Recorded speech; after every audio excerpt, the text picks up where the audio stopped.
유성식이 50번지 서쪽에 묻히던 날, 진짜 자매와도 같은 두 노파는 양손을 부여잡고 통곡했다. 어디서 교태야? 곱게 술이나 처먹지. 에구, 징글징글한 년. 나는 언니가 참 좋소. 욕하고 그 밖에도 좋으냐? 그래도 좋소. 에휴, 속 없는 년. 언니, 오늘 밤엔 죽을 수 있을까? 썩을 년, 내 손으로 내년 송장을 치워줄 줄 아느냐? 그런 말 하지도 말아라 이년아. 내년 죽는 날이 나 죽는 날이다. 얼른 나와 밥이나 처먹어. 어쩔꼬. 내가 너를 두고 어찌 눈을 감는단 말이냐. 이쁘나. 사는 것도 죽는 것도 참으로 어렵소. 우라질 옆였네. 이번에도 또 가짜 약을 팔았구만. 아이고 머리야.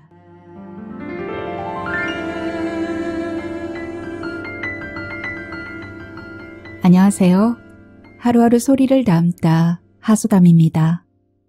오늘 준비한 소설은 박혜지 작가님의 50번지 서쪽입니다. 청색 종이에서 출판한 사랑, 입니까 소설집에 실린 단편입니다. 50번지에 있는 집에 유성식, 김간난, 이익분이 살고 있었습니다. 유성식의 죽음으로 김간난과 이익분의 대화로 이루어진 이 소설은 끝으로 갈수록 충격적인 진실이 드러나는데요. 어떤 이야기일까요? 오늘도 하소담에 맛깔나는 이들의 대화 소리를 들어보시겠습니다. 편안하게 귀 열어주세요. 구독과 좋아요는 하소담에게 큰 사랑으로 돌아옵니다. 끝까지 함께 해주십시오.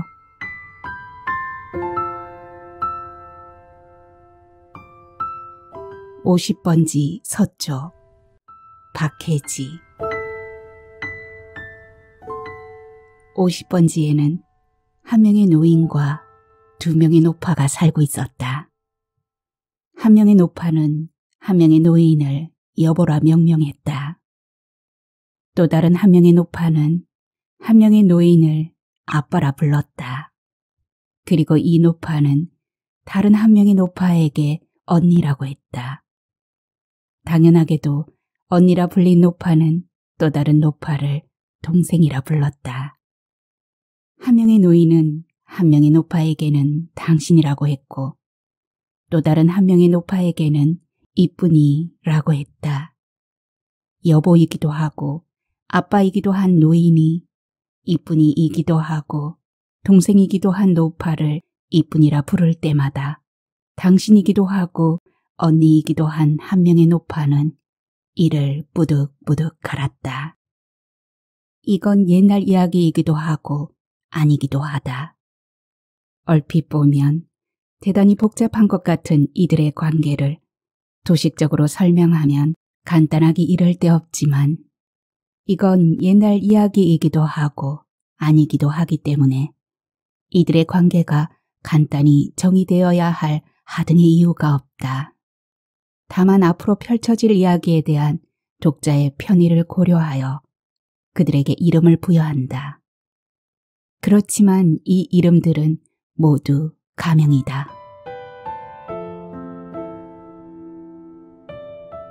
83세인 유성식 노인이 73세인 이 이쁜 이쁜이를 다정하게 부를 때마다 당신이기도 하고 언니이기도 한 한 명의 85세 김간난 노파가 평생에 걸쳐 느껴온 소외감을 토로하며 이를 뿌득뿌득 갈고 눈을 하얗게 찌트긴 했지만 이들 셋은 사이가 매우 좋았다. 이들은 흡사 한 세트의 닭이처럼 항상 붙어 다녔다. 특히 얼핏 보면 자매지간 같은 두 노파는 진짜 자매와도 같이 사이가 좋아서 이들이 장에 가거나 남의 집 잔치집에 가거나 마시를 다닐 때면 노인이 맨 앞에 서고 두 노파가 팔짱을 끼거나 손을 잡고 노인의 뒤를 따라가는 방식으로 언제나 견고한 이등변 삼각형의 대형을 이루었다. 남 얘기하기 좋아하는 사람들은 이들이 지나갈 때마다 참으로 남사스러운 일이 아니겠느냐고 수군거렸지만 이들 중 누구도 이 대형에서 벗어나 본 적은 단 한 차례도 없었다. 그러던 어느 날 이등변 삼각형의 꼭지점이 사라졌다. 유성식이 50번지 서쪽에 묻히던 날 진짜 자매와도 같은 두 노파는 이등변 삼각형의 밑변처럼 서로 마주 앉아 양손을 부여잡고 통곡했다. 상여꾼의 상여소리보다 더욱 구슬픈 울음소리가 짱짱한 하늘을 쩡쩡 울렸다. 묘꾼과 조문객 다 합쳐봐야 몇 되지 않는 사람들은 이들의 구슬픈 울음소리에 함께 울었다. 유성식의 사인은 노환으로 인한 자연사로 처리되었다. 굳이 아침에 눈을 떠보니 잠든 듯 죽어있더라는 김간남과 이이쁜의 증언이 아니더라도 유성식의 곱디고 온 시신을 본 사람이라면 유성식이 자연사했다는 것을 의심할 수 없었다. 심지어는 염쟁이조차도 유성식의 시신을 알코올로 씻어내리며 어허, 호상이로세, 호상이야? 라고 거듭 감탄할 지경이었다. 염쟁이의 어깨너머로 염하는 모습을 물끄러미 바라보던 김간남과 이이쁜은 염쟁이의 거듭된 감탄사를 듣고 그동안 참고 참아왔던 울음을 터뜨리며 서로 부둥켜 안았다. 그리고 이런 말을 뱉어냄으로써 염쟁이를 무르춤하게 만들었다. 호상이라니, 그래도 사람이 죽었는데 호상이라니. 아이고 언니 진정하시오. 언니가 아빠보다 2살이나 더 많아도 아직 한참을 더 살 것이오. 아이고 동생, 죽는 것은 무섭지 않으나 나 죽으면 분명 너도 나도 두고두고 호상이라 할 터인데 그 말은 왠지 나 죽은 걸 시원해하는 말 같으니 그것이 섭섭하네.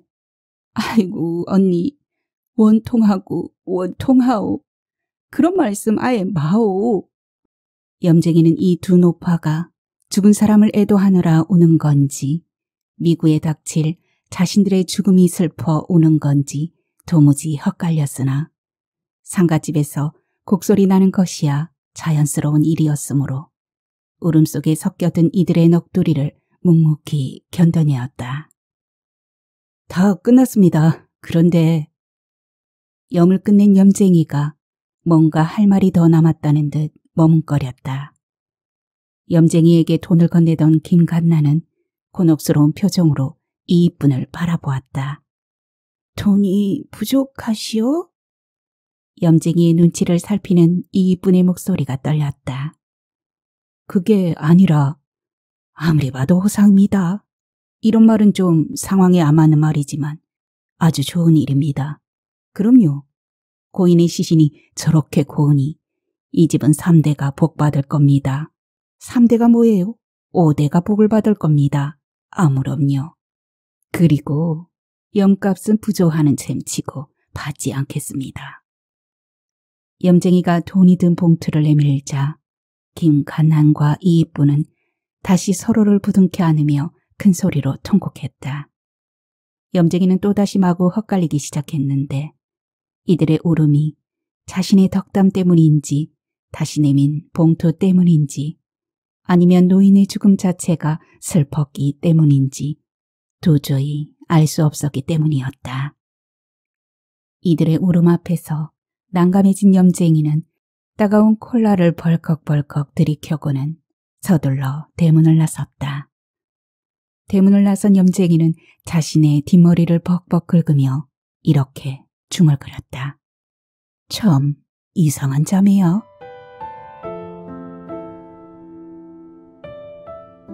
소쩍다 소쩍다 소쩍새의 울음소리만 구슬프게 들리는 밤. 김간남과 이이쁜은 이불을 펴고 나란히 누웠다. 유성식이 빠져나간 가운데 자리가 유독 휑하게 느껴지는 밤이었다. 김간남은 이이쁜의 깊은 한숨소리를 들으며 오래 몸을 뒤척였다. 이쁜아. 김간남이 나지막이 이이쁜을 불렀다. 아무 대답이 없었다. 자냐. 김가난이 이이쁜 쪽으로 돌아누우며 이이쁜의 옆구리를 찔렀다. 어메? 왜 이러시오? 깜짝 놀랐소. 잠도 안 들었으면서 왜 대답을 안 하고 그러냐? 언니는 왜 안 하던 짓을 하고 그러우? 이뿐이라니 남사스럽게. 남사스러워? 영감이 이뿐이? 라고 할 때는 넙죽넙죽 대답도 잘하더만. 왜 내가 부르니까 대답도 하기 싫으냐? 언니도 참. 이이쁜이 김간난을 등지며 돌아누웠다. 이리로 돌아누워. 김간난이 이이쁜의 어깨를 끌어당겼다. 이이쁜은 어깨를 옹성거리며 몸을 말았다. 벽에 꿀이라도 발라놨냐? 왜 자꾸 그쪽을 보고 그러냐? 이리 돌아 누워. 김간난이 이이쁜의 어깨를 세차게 끌어당기자 이이쁜은 못 이기는 척하고 김간난 쪽으로 몸을 돌렸다. 유성식이 사라진 자리에서 늙고 주름진 두 손이 얽혀들었다. 둘은 그렇게 한참을 마주 누워 서로의 숨소리를 들었다. 정적 속으로 다시 소쩍새의 울음소리가 젖어들었다. 잠들었소? 아니, 다시는 이쁜이라 부르지 마소. 왜 이쁜이를 이쁜이라 안 부르면 뭐라 불러? 나는 이쁜이가 아니라 이쁜이요. 이 이쁜. 이쁜이나 이쁜이나. 김간난이 셀쭉한 목소리로 대답하자 이이쁜이 다시금 깊은 한숨을 내쉬었다. 구들장 꺼진다. 젊은 것이 웬 한숨이 그리도 깊으냐? 언니도 참. 이이쁜이 이끼로 웃음을 셀셀 흘렸다. 왜? 젊다니까 기분 좋냐? 아휴, 언니도 참. 이거사, 언니라고 부르지 마로. 내가 시집 오자마자 애를 낳았으면 너만한 딸이 있어. 그것이 억울하면 진작 말하지 그랬소. 40년씩이나 들어놓고서는. 그때는 말이나 할 수 있었냐. 하긴 언니도 나도 참 기막힌 세월을 살았소. 어휴. 이이쁜이 천장을 향해 돌아누우며 한숨을 내뱉었다. 김간난도 뒤따라 천장을 향해 돌아누웠다. 흐르는 달이 구름을 뚫고 얼굴을 내밀었다. 가슴에 손을 얹고 나란히 누운 두 노파 위로 창문으로 스며든 달빛이 내려앉았다. 좀처럼 잠이 오지 않는 밤은 길고 길었다. 좀 더 넣어야 안 되겠소? 그것 갖고는 어림도 없을 것 같소. 밤물을 가늠하던 김간난이 물을 조금 더 부었다. 이 정도면 되려나? 나는 진밥은 싫어. 몇십 년 동안 진밥만 먹다가 갑자기 된 밥을 먹으면 탈이나 안 하려나 모르겠어. 이이쁜이 걱정스럽다는 듯 밤물에 손을 담갔다. 물은 손등 중간쯤까지 올라왔다. 이 정도면 된 것 같소. 이이쁜은 내 손 밑에 물기를 행주로 대충 닦아 밥통 안에 넣고 취사 버튼을 눌렀다. 언니도 참 진밥이 그렇게 싫으면서 그동안 어찌 참고 살았소. 김간난을 바라보는 이이쁜의 눈에 안쓰러움이 실렸다. 오래된 곶감처럼 검고 쭈글쭈글한 김간난의 몸피는 너무나 작아서 이이쁜의 눈시울을 뜨겁게 했다. 그보다 더한 것도 참고 살았네. 바닥에 떨어진 물기를 걸레로 훔치며 김간난이 침을 뱉듯 말했다. 인생이 이렇게 허망할 줄 알았으면 참지 말고 그냥 살걸. 당장 죽더라도 하고 싶은 대로 한번 해보고 살걸 그랬어. 지금 속으로 불쌍하다고 생각하지? 불쌍하기는 언니보다 내가 100배는 더 불쌍할 거유. 이이쁜이 입을 실룩이며 김간난을 곱게 흘겨보았다. 김간난은 그런 이이쁜을 바라보며 너도 이제 많이 늙었구나 생각했다. 이 밥만 다 먹고 저 세상으로 갔으면 딱 좋겠소. 김간나는 아무 대꾸 없이 밥통을 물끄러미 바라보았다. 그러고는 누가 듣든 말든 상관없다는 듯 나직하게 중얼거렸다. 밥통이 좋긴 좋아. 가마솥에 밥하는 거에 되면.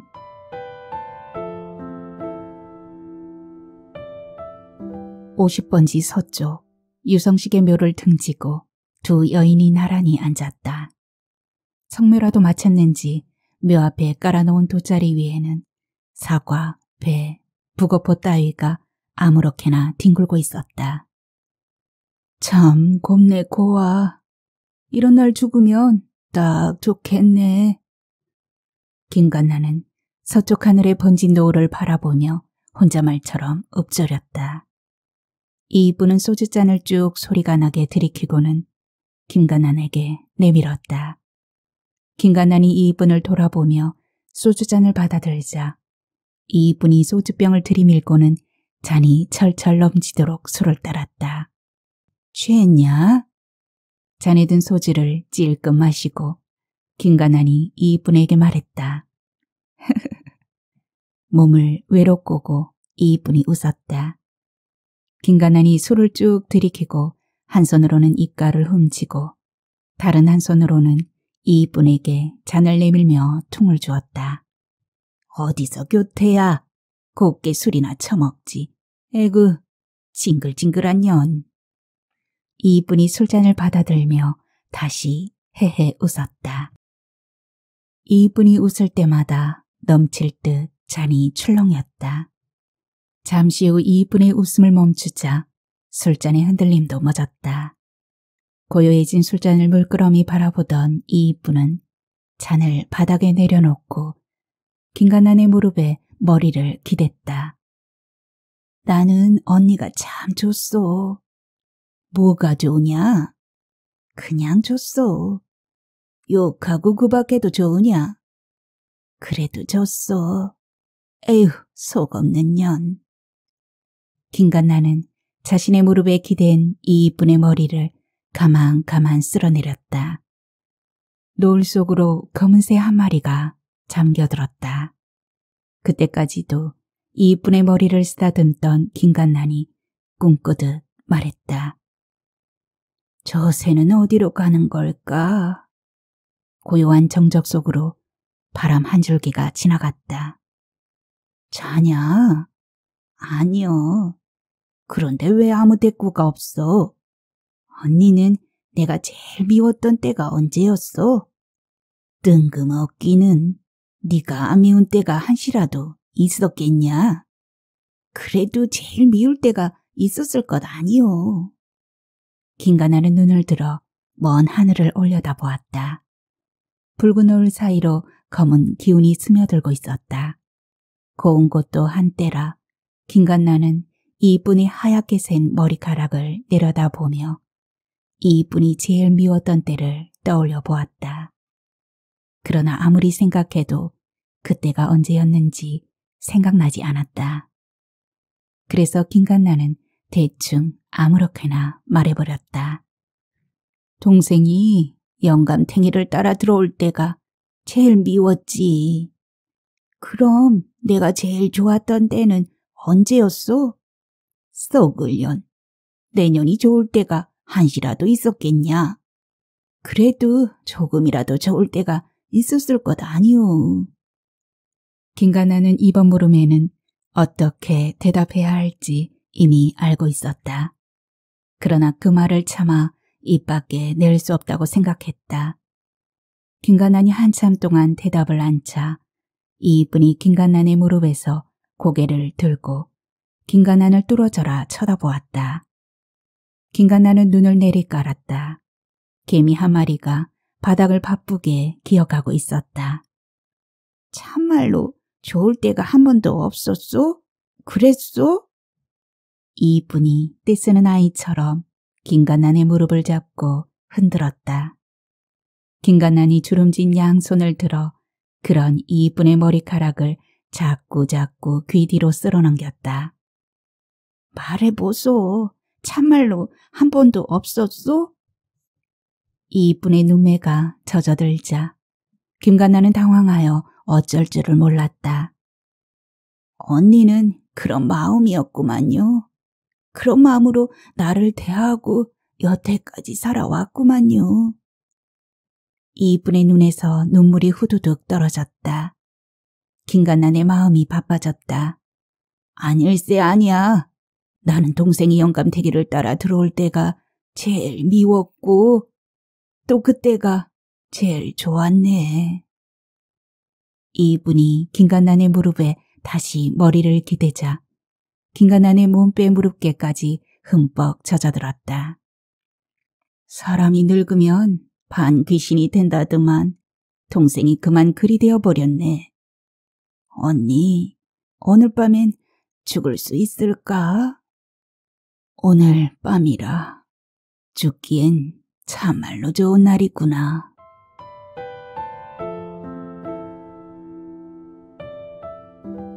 밥통의 버튼이 딸깍 소리를 내자 취사에서 포온으로 빨간 불빛이 이동했다. 가스버너 앞에 앉아 된장찌개를 끓이던 김간난이 수저를 챙기기 위해 일어서자 무릎에서 우두둑 소리가 났다. 김간난은 수저 2벌을 챙겨와 행주로 상을 대충 훔치고 상 위에 수저를 가지런히 올려놓았다. 그러고는 상 가운데에 여러 겹으로 두껍게 접은 신문지를 올려놓고 상을 닦던 행주로 된장 뚝배기를 감싸 신문지 위로 옮겼다. 불을 떠난 뚝배기는 여전히 김을 피워 올리며 보글보글 끓었다. 김간나는 대충 상을 차려놓고 이분을 깨우러 방으로 들어갔다. 방 안은 무덤 속처럼 고요하고 깊었다. 딸깍 스위치를 올리자 형광등이 몇 차례 깜빡이더니 방 안이 이내 환해졌다.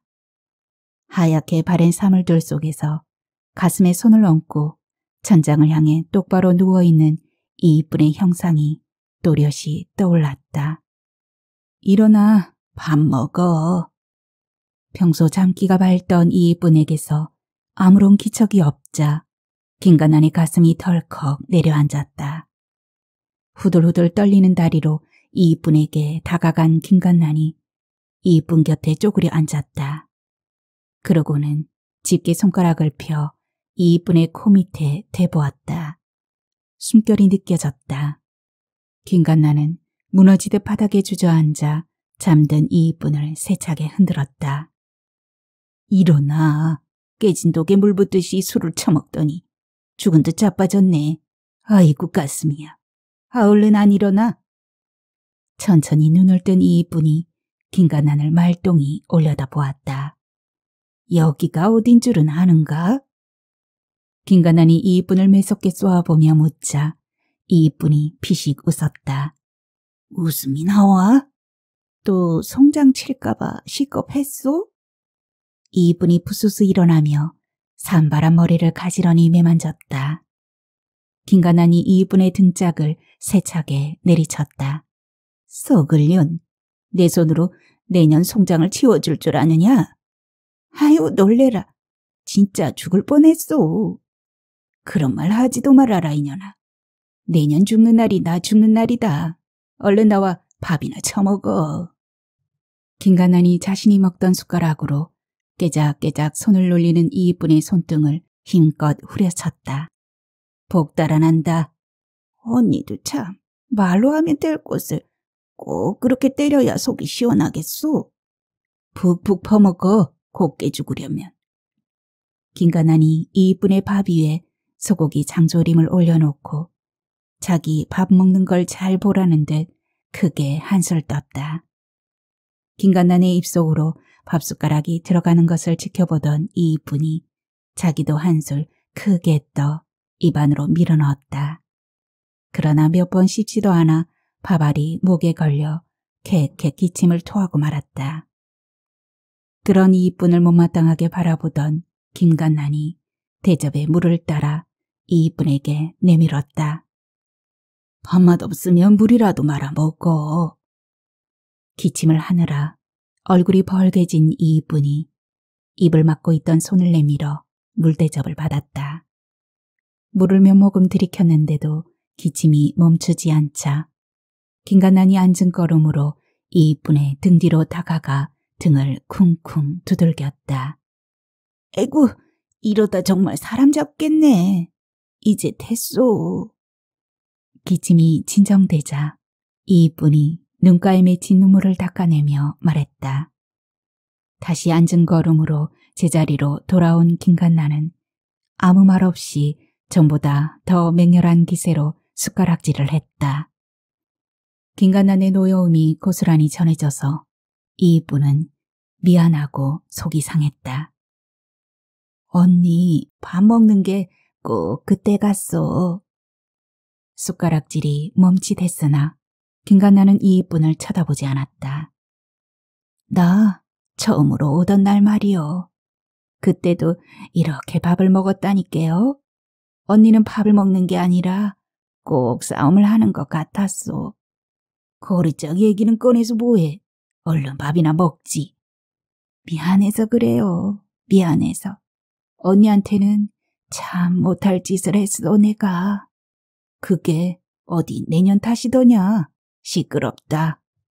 그래도 그것이 아닌 것 같소. 다 먹었으면 치워라. 아무래도 내년이 내 송장을 치워야 할 것 같다. 김간난이 딱 소리가 나게 숟가락을 내려놓았다. 이쁜이 검은 눈을 들어 김간난을 바라보았다. 김간난은 이쁜의 눈을 피하며 자리에서 일어섰다.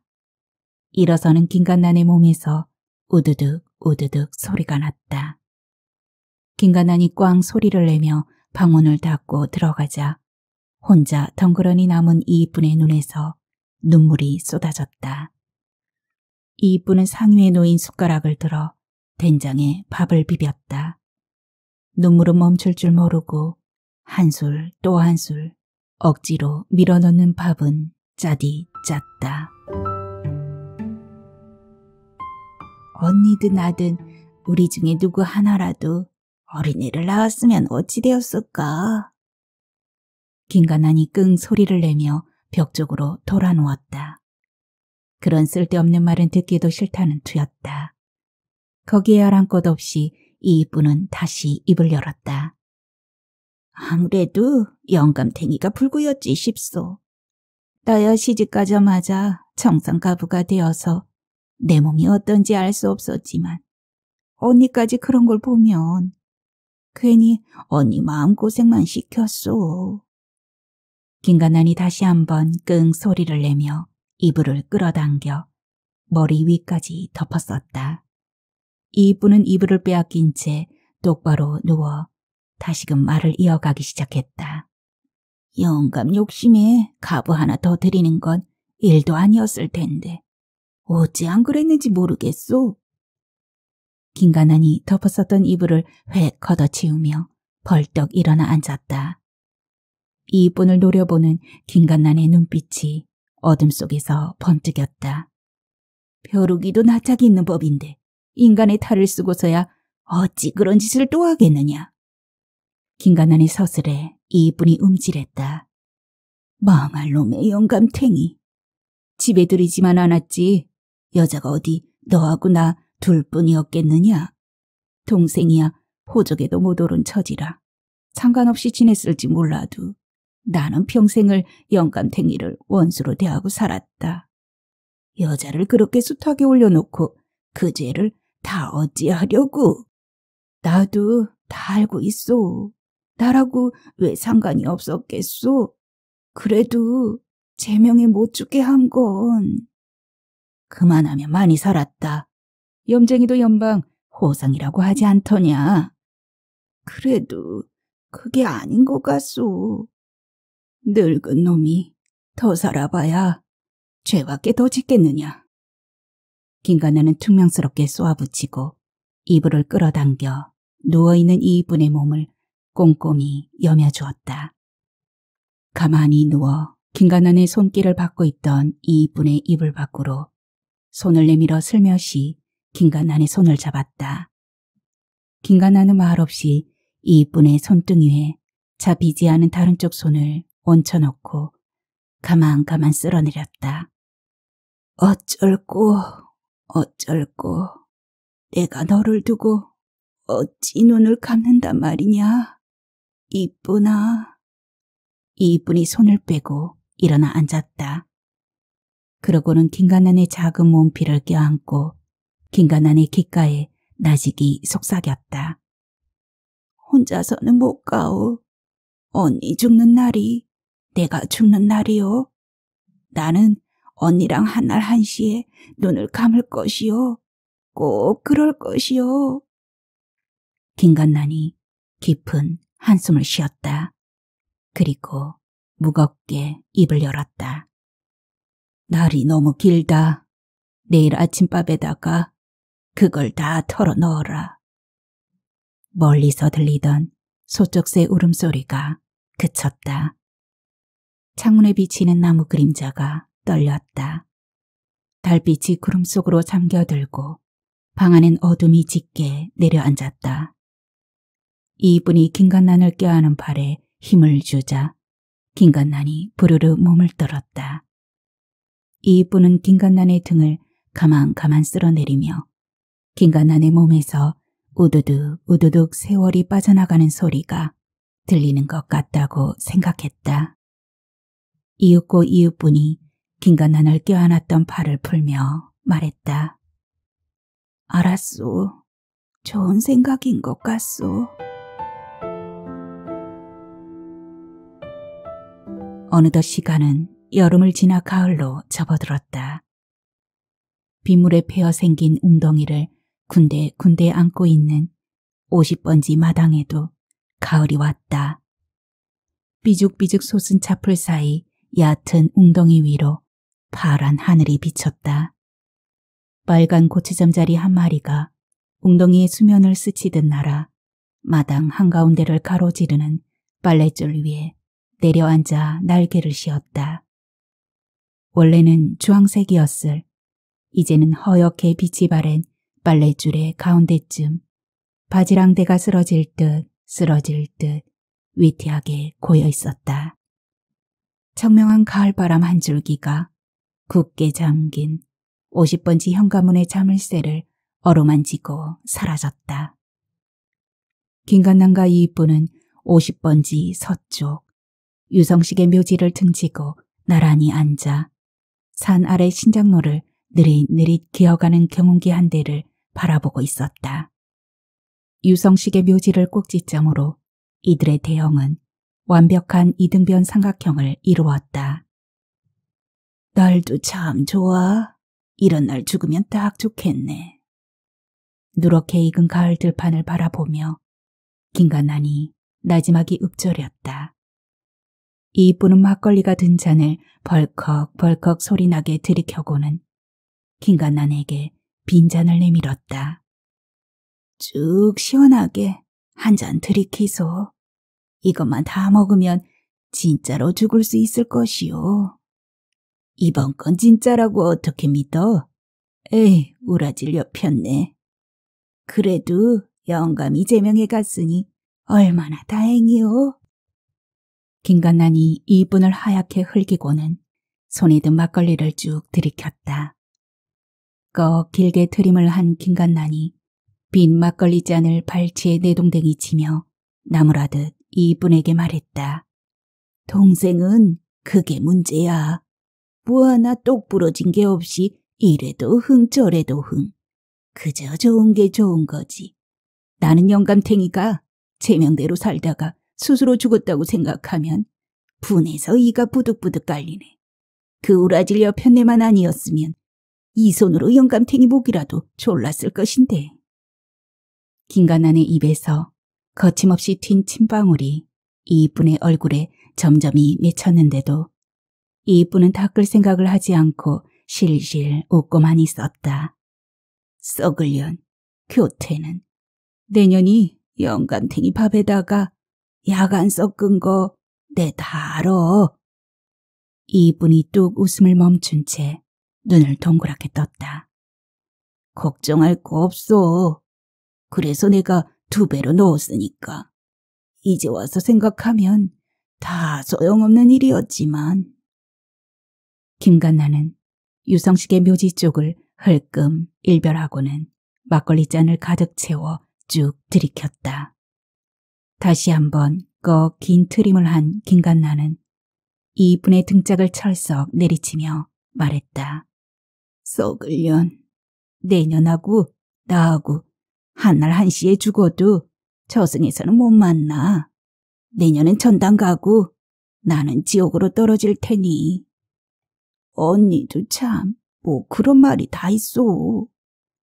나는 평생을 내 이 손으로 영감탱이 목숨끈을 욕심 하나로 버텼어. 평생 사람 죽일 생각만 하면서 나쁜 마음으로 살았는데 저승길이 편할 리가 있겠느냐. 너랑 나랑은 질적으로 다르다. 갈 길이 달라. 이제 와서 왜 그런 소리를 하시오? 나쁜 맘 먹기는 언니나 나나 똑같이 안 쏘. 나는 약만 안 탔다 뿐이지 나쁜 맘 먹기로 언니나 나나 매한가지 아니오. 아니야. 그건 다르다. 다르고 말고. 실소. 나는 그런 거 당체 모르. 그럴 거면 언니는 왜 약을 먹고 나는 또 왜 그랬대요? 언니랑 나랑 저승에 같이 가지 못할 거면 그동안 그런 부질없는 짓을 왜 한 거래요? 이분의 들썩이는 어깨를 보자 김간난의 마음이 착잡해지는 한편으로 편안하게 가라앉았다. 김간난은 고개를 들어 머리 위 하늘을 올려다보았다. 하늘은 눈이 시리게 푸르렀고 끝간데 없이 멀고 멀었다. 무릎에 얼굴을 묻고 울고 있는 이분을 곁에 두고 김간난은 막걸리를 자작했다. 올라오는 트림과 욕지거리를 참으며 가급적 조용하고 빠르게 잔을 비워냈다. 이분이 눈치채면 막걸리 잔을 빼앗아 자기가 마실 게 분명했으므로 막걸리를 마시는 김간난의 손길이 매우 조심스러웠다. 주전자가 비어갈수록 김간난의 눈앞이 점점 흐려졌다. 그러다가 종래는 마치 구름 속에 갇힌 듯 세상이 뿌옇게 보였다. 김간난은 흐린 눈을 들어 옆을 바라보았다. 뿌연 시야 속으로 이분의 형체가 흐릿하게 들어왔다. 김간난은 굼뜬 동작으로 이분 곁으로 바짝 다가갔다. 그리고는 이분의 어깨에 머리를 기대며 나직나직 속삭였다. 미안하다 이분아. 너는 더 살다 오너라. 좋은 서방 만나서 알콩달콩 사는 재미도 느껴가면서 한 세상 여한 없이 살다 오너라. 이분이 무릎에 묻은 머리를 들어 올리려 하자 김간난이 힘겹게 손을 들어 저지했다. 이렇게 곱기고 온 너인데 너를 데리고 갈 욕심을 부리다니. 내 욕심이 너무 과해서 미안하다. 너는 더 살거라. 오래오래 살아서 좋은 세상 보고 오너라. 언니 그만 와소. 언니 없는 세상이 재밌으면 얼마나 재미가 있겠소. 또 좋으면 얼마나 좋겠소. 제발 그런 말 마소. 아니다. 아니야. 너랑은 오래오래 행복하게 살아야 한다. 너만은. 실소. 나 혼자서는 아무것도 안 할 거요. 말했잖소. 언니 죽는 날이 나 죽는 날이라고. 죽어도 같이 죽고 살아도 같이 살자고 안 했소. 썩을 년. 징글징글하게 말도 안 듣는 년. 평생을 그렇게. 취했소? 주정 그만하소. 재미없소. 자유? 여기서 이렇게 잠들면 나보고 어쩌라고. 여기서 자고 그런데요. 일어나소. 얼른 일어나소. 이분이 몸을 들어 올리자 이분의 어깨에 기대어 있던 김간난의 머리가 이분의 품 안으로 뚝 떨어졌다. 동시에 딱 소리를 내며 도토리 나무에서 도토리 열매 하나가 떨어졌다. 깊은 정적 속으로 탈탈탈 경운기가 산 아래 산작로를 느릿느릿 기어갔다.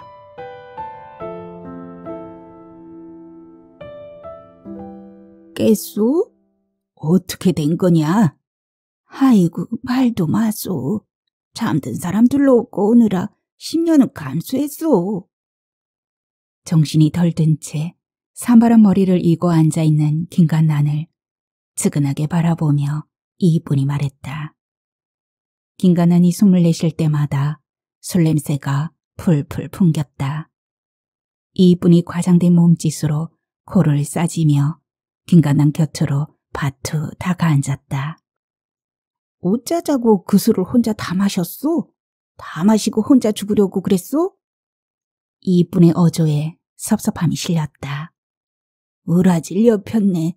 이번에도 또 가짜 약을 팔았구만. 아이고 머리야.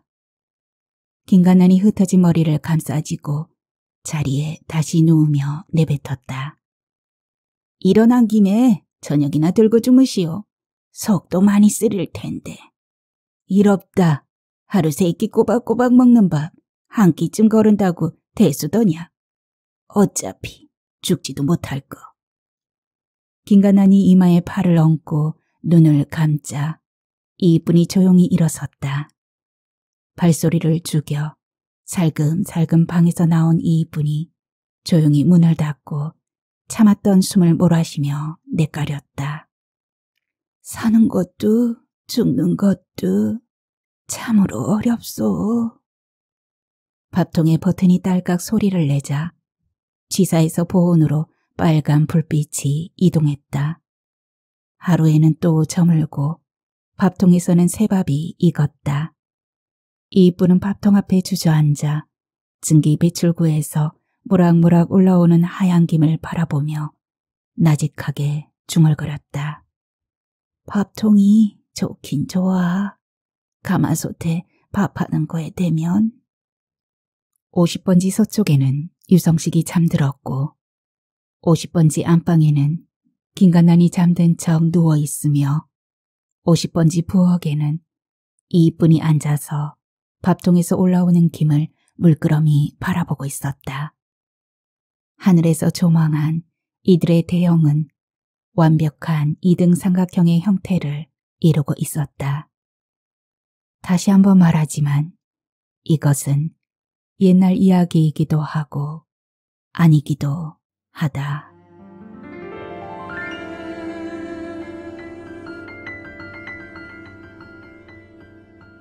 네, 오늘의 소설 50번지 서쪽은 여기까지입니다. 사랑의 관계와 미움의 관계를 넘나들면서 묘한 느낌을 받으셨을 것 같아요.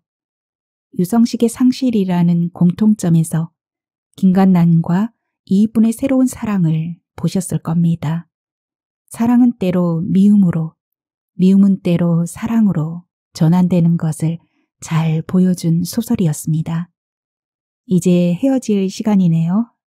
네, 하소담은 또 다음 소설 열심히 준비해서 오겠습니다. 편안히 계십시오. 감사합니다.